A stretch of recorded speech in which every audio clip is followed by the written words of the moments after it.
আন্দোলন চলমান আছে। ওদের ভয়ে সকাল বিকাল প্রধানমন্ত্রী কি ধরনের মন্তব্য বুঝতে পারছেন না?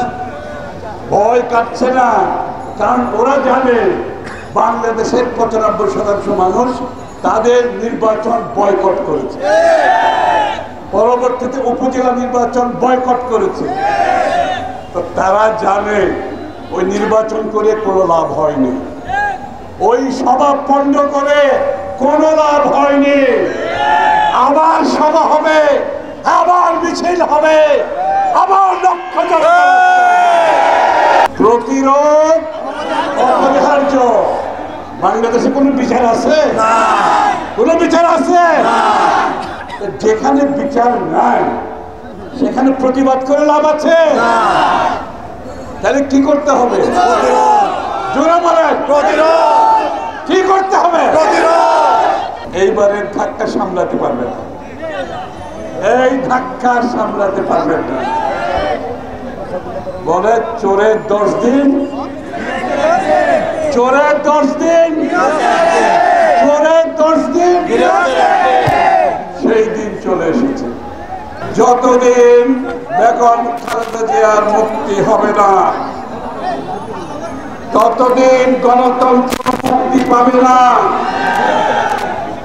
যতদিন বেগম খালেদা জিয়ার মুক্তি হবে না, ততদিন বাংলাদেশের মানুষ ভোটের অধিকার ফিরে পাবে না। যতদিন দেশনেত্রী বেগম খালেদা জিয়া মুক্তি পাবে না, ততদিন বাংলাদেশের জীবনের নিরাপত্তা থাকবে না। একটি মিথ্যা মামলার মাধ্যমে যারা জড়িত, বেগম খালেদা জিয়াকে জেলে পাঠানো এবং রেখে দেওয়ার জন্য সবাইকে তাদের অপরাধের শাস্তি ভোগ করতে হবে। যেই ট্রাস্টের কথা বলা হয়েছে, সেই ট্রাস্ট থেকে একটি পয়সা বেগম খালেদা জিয়া অথবা তার পরিবারের কোনো সদস্য নেয় নাই।